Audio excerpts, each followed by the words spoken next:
Hi, I'm Carrie. And I'm Molly. And you're listening to the Two Sisters on Adventures podcast. Glacier Peak Wilderness Adventure, Day 5. So this was actually a very big day for us. We did about, 15 and a half miles and like 4,500 feet of gain and also almost 4,000 feet of descent. So we were going up and down quite a bit this day. When we woke up this morning, I feel like I just felt very optimistic. Like we only had 2 days left. Of course, we're going to be able to make it. You know, we'd crossed like the thing that I'd been worried about the whole time, Kennedy Creek. The fog/cloud was starting to dissipate. Like maybe it was going to turn out okay. And I was personally quite concerned because we camped next to Vista Creek, which where we had our campsite, the creek was very wide, like bigger than anything we've ever crossed. And I was looking down there and I was just like, I just don't see anywhere I can cross this creek. I'm trying to find a spot. Like there's this one log, but I follow the log and it's like, then it ends and then it's just a roaring water. And I'm just feeling really anxious because I'm just like, I just don't think I can cross it. Like I can't do this. And then pull up the map and realize I'm not crossing Vista Creek at all. We just get to walk alongside it. And then actually, once we get down to, is it the Suiattle River? Then we get to actually take a bridge. So that was a bit, calmed my nerves a little bit to begin with that day. And this is where we were reminded multiple times, obviously in the course of our hiking together, about the need to get more than one trowel. But we were especially reminded of that this morning. You want to tell the story? No. Okay. I don't remember it well enough. So basically, here's the thing. When I get up, it's my time to go, like within a minute. And for some reason, during that time period, Molly would always get up before I did. And she'd be like, I'm going to go dig myself like a proactive cat hole. And she'd just be like digging and digging, making the perfect cat hole, like la la la. I bet she was probably eating berries or something too. Just like hanging out, looking at the sky. And I'd be like desperately waiting for her to get back because I'd be like, if it's literally going to happen like right this second if you don't come back. And then finally she came back and she was like, I finally finished digging the cat hole. I dug the perfect one. It's so deep and so wide. And I was like, okay, like I don't care. Give me the trowel right now because I have to go right now, like 5 minutes ago actually. And so I get there and I remember I like start digging in a spot and I immediately hit like rocks. I start digging in a different spot. I immediately hit like a tree root. And I'm like desperately just trying to dig because it's like knocking at the door. And finally I was like, you know what? I'm going to use her cat hole and then I'll just dig her a new one. And that's exactly what I did because you know what? The one that Carrie dug for me was nowhere near as luxurious as the one I dug for myself. So we could start the morning off with a little contention. Well, hey, what am I going to say? And then we could resolve to get 2 trowels, ultralight, and then have no more contention in our lives. There you go. Now all contention solved.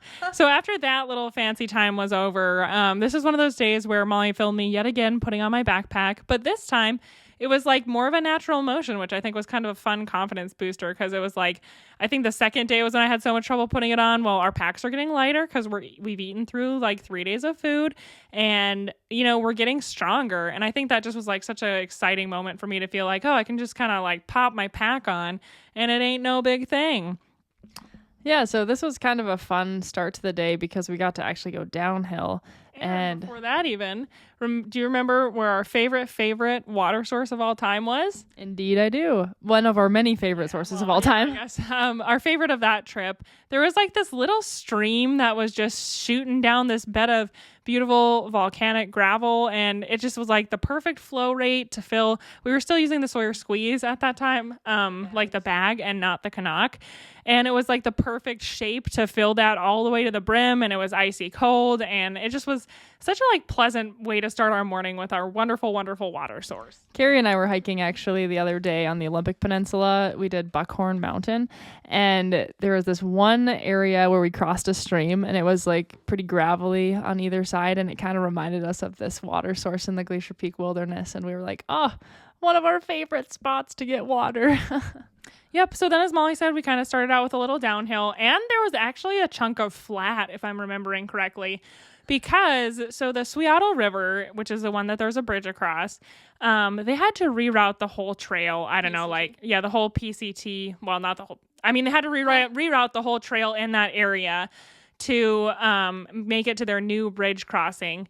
because their old bridge was, as all the bridges in the Glacier Peak Wilderness are, just knocked out by the force of some flowing water in maybe like 2017 or something like that. This is 2021. So it had been several years, which was funny because it does add 5 more miles to the total mileage that you will do on the PCT if you're a Pacific Crest Trail hiker. And so a lot of people complain about it because they're like, oh, it's just 5 miles of meandering through the forest. I don't want to go those extra miles. And they'll try to like bushwhack to the old crossing spot. And it's pretty sketchy, but obviously some people do it, some people don't. I mean, there's a bridge, so I'm going to just use it. And it's a very chill reroute. Like, I don't think it added much elevation or anything like that. So that I would just recommend using the official trail. But anyway, it was such a cool area because you get to go through these super, super old, tall, old growth trees that are like hundreds of feet tall. They're super, round. I don't know, not round. They're wide. They have a lot of circumference. And we love old growth trees. And so it was really cool to walk through them. And I regret that I didn't even really take pictures in that area of the trail. I think we were just like trying to, we had a long day. And Carrie has pictures. That's awesome. Okay. Well, I wish I would have taken more pictures because it was just so cool. The problem about old growth trees, like large trees, is just it really is hard to take a good picture of them because they're so big and you can't really capture the magnitude in a photograph. But it's funny because, it's the Glacier Peak Wilderness. So, of course, there's blowdown. And so then we get to this old growth section and we're admiring the trees. And then it's like, oh, and now we have old growth blowdown. And it's like the type where you have to route off the trail for like 200 or 300 feet just to get around the tree because you can't climb over it because it's just laying on its side. It's like 15 feet high. So yeah, it was, I think that the reason I didn't take as many pictures is because we like admired the trees and then immediately we're navigating massive blowdowns for basically the rest of the old growth section. But I'm hoping to be able to get back there at some point because I just really, really enjoyed that part of the forest, and it was just absolutely stunning. So once we kind of made it through the old growth maze, again, it was a very chill, little bit of downhill, cruisy trail. We made great time on it. What was it? We did like 6 miles in less than 2 hours or something like that. So we were making great time on it and feeling really good. And then you get to the Suiattle, which that bridge across, I don't even understand how they built it. There was like iron and like it is firmly, sturdily built because you could put like an interstate highway on that thing, I think. Yeah, honestly, I think that whenever they built it, they were like, we're not doing this again, so we're building this to last. And it truly is like a work of art where I'm still like, how did they get all that out there? They must have had to have like helicopters or donkeys or I don't even know.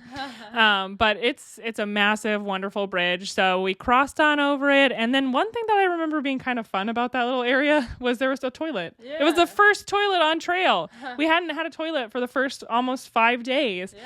And that had been kind of something I'd been a little nervous about too, which seems silly, but like, I wasn't used to doing cat holes every day. And so it was so exciting to see the toilet. I didn't even have to go, though, when we got there. So I sat on it to just give it the old college try, and I was like, dang it, I don't need to do anything here. Yeah, which normally is a good thing.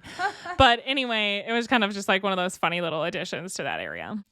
After we crossed the Suiattle and took our turns at the backcountry toilet, we had a snack and then we continued on our way. And so we started our day primarily with descent. And so now we had nothing but a grind uphill to look forward to for the rest of our hike. And we were going to do like 8 miles to get up to Image Lake area, but we had about like just under 4,500 feet of elevation to gain. So we knew we were just going to be in for like an uphill grind.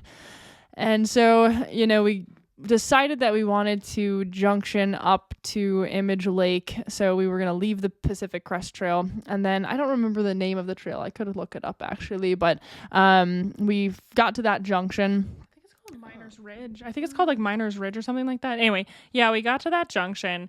But it was kind of interesting because the Suiattle Trail had been closed that year. I can't remember if it was because of forest fires or what. But because it was closed, that meant that there were hardly any people out there. Like normally Image Lake is a super popular place to camp because it's very pretty.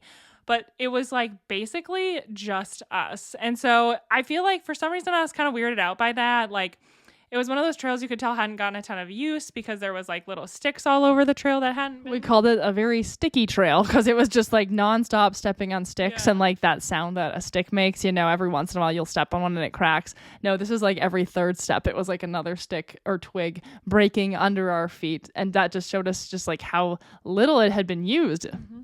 And it was like actually finally sunny. So I feel like I was kind of hot and sweaty, and there's not really any water on the trail up to Image Lake, which isn't an issue. But then we were kind of thinking through like, do we need to ration it? And I just remember for some reason, I felt like the whole day was just going so smoothly. Like I thought it was just going to be easy.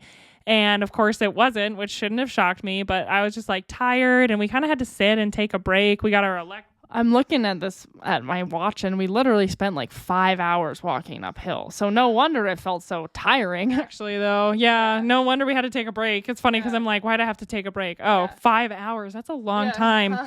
Yeah, so we took some rest breaks, had our electrolytes, and for some reason, also, I just felt so, like, nervous on that trail that there was going to be, like, a cougar. I don't know why. I think it was because of, like, the sticky, all the sticks on the trail, and, like, it just feeling so abandoned. Like, you felt like it was going to have a lot of wildlife on it in a weird, creepy way. But one thing that was kind of fun was as we were gaining the ridge, there was so many blueberries. And so then we kind of got into like blueberry mode, which was fun because we knew we were getting close to the top. We were starting to get really good views of Glacier Peak. And Molly found the hugest blueberry. It was like, I kid you not, the size of her thumb. And we were so excited. I can't remember did you eat it or did I eat it? I think I ate it, and it was just mealy as all get out. It was just the mealiest, grossest berry. And so it was really pretty and fun to find, but the smaller ones definitely have a better taste. And then, of course, when you're in this area, you're like, oh gosh, like, are we going to find like a bear or something enjoying the berries? And we didn't see anything or hear anything, but it definitely, anytime there are berries on the trail, it just gives you a nice little diversion and a way to focus your attention on eating, other than just the, monotony of walking uphill. Yeah, so finally we reached the top of Miners Ridge, it's called, I believe, and we were able to just see Glacier Peak. Everything was so beautiful. There was a lot of the little Dr. Seuss flowers. Like, it just was such a good moment, and I think it was like around 4 o'clock, so it was still early in the day. We knew we had plenty of time to kind of enjoy everything. And so we finally decided that after we looked around a little bit, we wanted to go and see the lookout. There's this beautiful lookout that's like in very good shape. And we thought, you know what, we'll just go up there and kind of see what it's all about. And as we were walking up there was a guy coming down with his camera, I want to say. He was like the only person we saw on Miners Ridge. And he stopped and took a few photos of us, which was nice. And everyone was just happy to be out there, which he wasn't going to stay at Image Lake that night, though. He was going to go all the way back to, I want to say, Lyman Lakes, which was interesting. A lot of people were camping at Lyman Lakes and doing Image Lake as a day hike, which, again, made it more fun for us because we got to stay there basically alone. But as we got close to the lookout, it was so cool because, I feel like lookouts are like a relic of the times gone by. You don't expect to see someone up there. But as we were getting closer, there was this not elderly, but older guy kind of hanging out on the porch. And he said, oh, ladies, you want to come on upstairs and I'll fix you some cookies and tea? And we were kind of just like, oh, my goodness, cookies and tea in the wilderness? Yes, please. And we'd like had no cookies or tea for the last 5 days living outdoors. So it just felt like I was in a dream. Like, who thought that I could be in this oasis where all of a sudden someone was going to invite me into their home after I had been backpacking and like wasn't planning to go to civilization for another couple of days. So he called up to us, and did he come down? Or I think he said just come on up. So we took the stairs up to the top of the lookout, which is called, I think, the Miners Ridge Lookout, and we got to meet Russ. It was just such a cool thing too, because that's literally his home in the summer. So it's like you don't get to always just go up there, but he invited us. And tell him about Russ. And he was this really cool fellow. Basically, he had worked for the Forest Service, I believe, most of his life, is my understanding.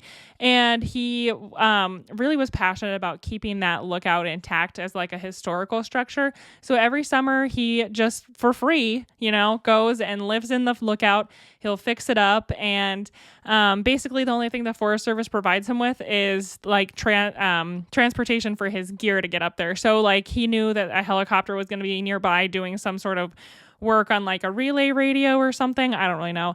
And so he kind of just scheduled to come up at the same time as them. And then that way he has like all his food kind of for months sit out up there, and he has, you know, everything and it was such a well-kept little lookout cabin. And didn't he say that he actually had a mule train that would bring him up supplies? Yeah, some years, not that year. Okay, gotcha. Some years he has a mule train that'll bring up supplies with him, but that specific year he had done a helicopter, which he was kind of like, that's the way to do it, ladies. Yeah, and so it's like inside the lookout, right? I don't know how many square feet it is, but it's like the size of, you know, a small room. Like Carrie mentioned, he had like all of his food and like supplies kind of like in labeled bins. And then he had, if there was like a compass and a map that would show you basically everything around. And for those of you who have been in a fire lookout, something that's really cool about them is they have windows on every single side. So there's not actually like really any stretch of wall. It's all windows. So if needed, you can close like panels on the outside of the lookout to cover the windows, but otherwise you just get a really unrestricted 360-degree view of what's around you. And Glacier Peak had actually been like half covered in cloud for the majority of our day that day. And at this point, when we went up into the lookout to hang out with Russ and have our cookies and tea, actually the cloud was blowing off of the peak. So we were getting to see this just like front seat, just beautiful view of the mountain that we had walked, at this point, probably 60 miles or so around, but had yet to see. So it was really, really cool to see that. And so Russ, he asked us a little bit about ourselves, and we told him about how we were from North Dakota. We're living in Oregon, going on this backpacking trip. And we told him about some of our family background and our history of, growing up on a farm and what we like to do as far as assisting our family in agriculture. And he thought that was just so fascinating. He kept saying, "You're the most interesting people I've ever met," which was just hilarious to me because he literally lives in a lookout on top of a ridge near a remote mountain for like 3 months every summer and fixes it up. But he was so fun to visit with. He told us a little bit about his life, and he actually had a daughter named Carrie, which I thought was very fun. He'd named her after Mount Carrie in the Olympics. So he was able to tell me a backstory on the naming of Mount Carrie. What was that? Basically it was named after the first female postmaster general on the Olympics, I believe. And so it was just really fun to chat with him. He also was really interesting because he was talking about how you have to be super aware of like lightning safety if you're in the lookout, because it's obviously the highest point around, because it needed to be the highest point around because when people would be looking for fires, they would just always be scanning. It was like 15 minutes of every hour you spend scanning or something like that. In a certain pattern and see if there's like a fire or anything like that. But he was saying there's like literally a stool that you're supposed to crouch on anytime there's a thunderstorm to keep from getting struck by lightning. And he actually was saying that he had... Well, let's go back real quick. The stool... It was a stool that you could stand on, but he literally had mason jars on every leg of the stool. So like the stool is sitting in a mason jar in each leg to insulate it from the rest of the lookout, so that if the lookout is struck by lightning, you would not get electrocuted, which was fascinating. Certainly there was not enough room on the stool for 3 of us should we be in a storm, so that would not work, but that's what he had. And then he told us this one time he was on the ridge and he saw this storm approaching, and so he started to run to the lookout, and he got to the lookout. He put his hand on the rail and lightning struck the lookout, and he said I think he got a little electrocuted actually from having his hand in contact with the rail. I remember he said he threw his trekking poles away from him because they can they're made of metal, right? So they can conduct electricity, and was like running, and as soon as he touched it, he got struck by lightning. And also one time his wife was visiting him, and there wasn't even a storm happening at the moment, but she was working at the stove, which of course is like made out of cast iron or something. And I think he said she was chopping up some broccoli maybe. Yeah. And she, it must have been struck by lightning because she was electrocuted as well. And she still doesn't have feeling and maybe her pinky finger. So anyway, it was just like refreshing and uplifting. I had a hot thing of tea that he made for me and Molly. We had Biscoff cookies. We had great conversation. And I think he said he was going to be leaving in the next week or two because it was the end of of kind of the summer season.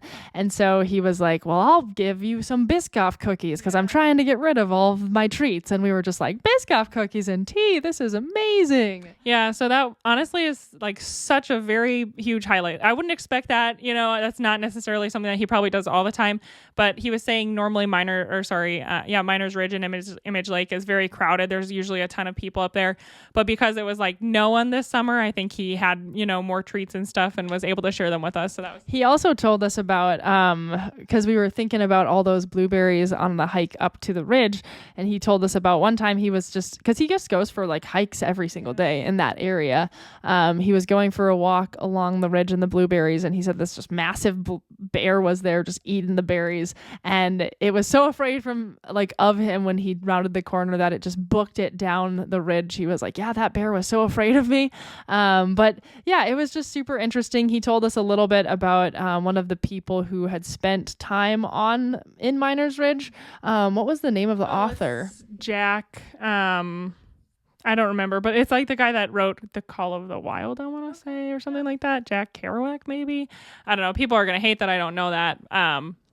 But he literally spent at least 2 summers there, I want to say.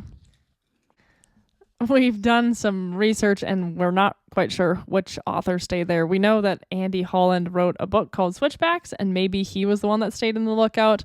I don't know. Russ was telling us about someone, and he also was like, yes, and this person, he would practice baseball in the summer when he was living up there. So after he was done with his 15 minutes of scanning, he'd go down the steps from the fire lookout, and then he was like, right over there, that knoll, that was first base, and that one over there was the pitcher's mound, and there was where home plate was, and he would practice pitching, and then he'd go back up and scan. And I was like, I don't really see any of the landmarks you're describing, but I'll just kind of imagine. But it's kind of wild to just think about a person living up there for a summer, and that's before many people were probably recreating out there, so it was pretty much solitude.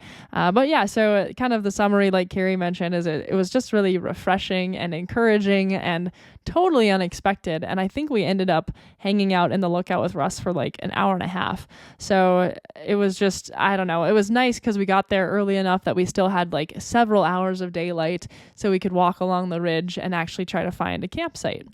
After we came back down from the Lookout, though, it was funny because I flipped to see if I had any service on my phone, and this was one of my favorite things that happened. I did have a little bit of service, and of course your text come in, zzz, and then I had a voicemail from like an hour prior, and I thought that's very interesting.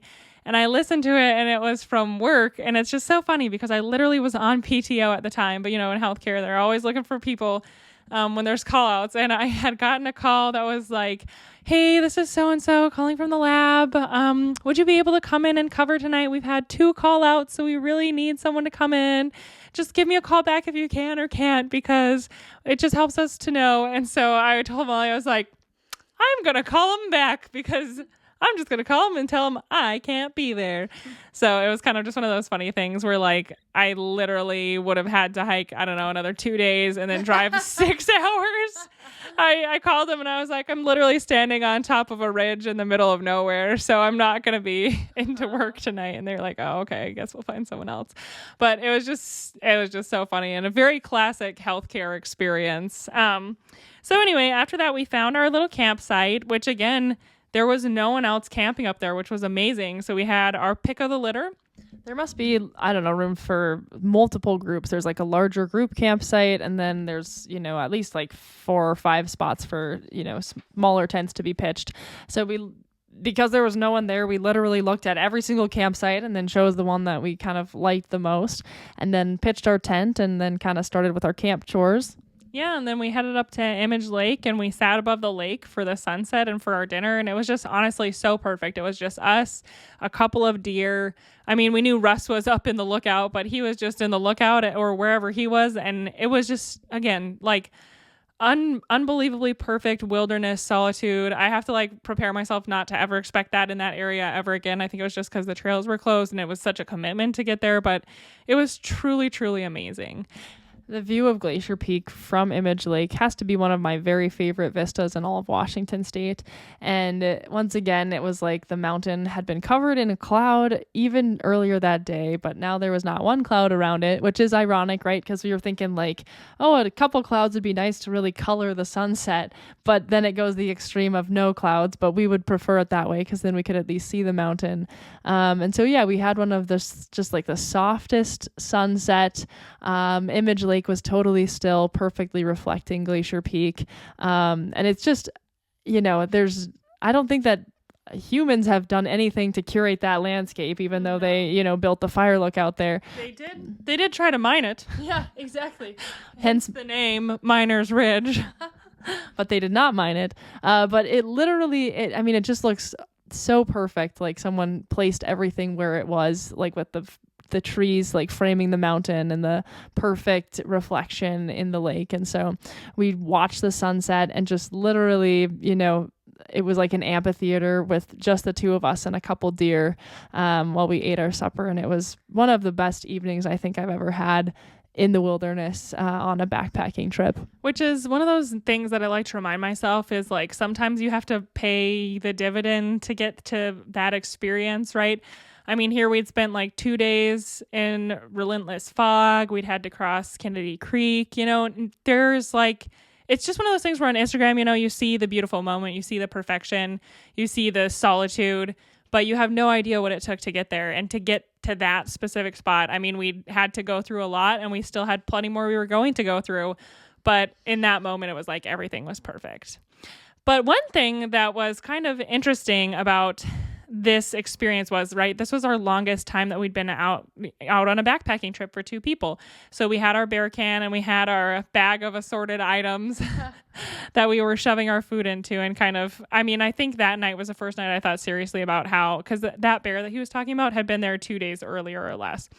And that was the first time I thought seriously about like how we weren't doing good food storage practices, because yes, we had this bag that we would shove into a tree every night, but like a bear could easily get that. And I didn't want, you don't want them to become habituated to food because then they can become aggressive towards humans. And I think I felt bad too, because I had assumed that since the amount of food that we had would decrease, that we'd soon be able to just fit everything in the bucket. But the thing that you don't realize is you have so much waste still that it still was being split between the two containers, even though you felt like it should all be fitting in the one by now.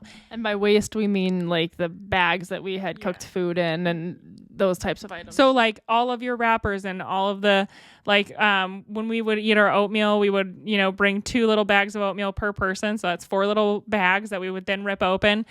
And we would all put our trash into like 1 gallon Ziploc bag. So since then, we've kind of learned different ways to manage our trash, which has meant putting our food and like repackaging all of our food before we bring it, obviously, except for like bars and small things like that, just to make, in an effort to make storing our waste, which is, mostly packaging, better and making it fit better. But that was kind of something that we hadn't had to think about before because that was the longest we'd been out. And then another thing that kind of happened this night that really impacted me for the next year was it finally got cold. It was finally clear and very cold. And I remember we got into our beds and it was starting to get chilly out. And, Molly falls right to sleep because she was in a warmer sleeping bag and her sleeping pad had an R value of like 6, 5.5, a really high one. And that was where I discovered mine only had a R value, I believe, of 1.9, which is very low. So not only was it uncomfortable because I was sleeping so close to the ground, but I was freezing. And guys, I only slept like 8 hours that night instead of my normal Glacier Peak Wilderness 12 because I kept waking up and being so cold. My legs were cold, my feet were cold, my hands were cold. And I thought to myself, I am not doing this next year. I'm going to figure something else out for my sleeping arrangement. I am not going to be cold. Thank you so much for listening to another episode of the Two Sisters on Adventures podcast. If you'd like to see the actual really pretty pictures that we have from this trip, you can follow us on Facebook and Instagram at Two Sisters on Adventures. And if you have any desire to rate or review this podcast, that can help people find this podcast. So thank you so much for listening, guys. Bye.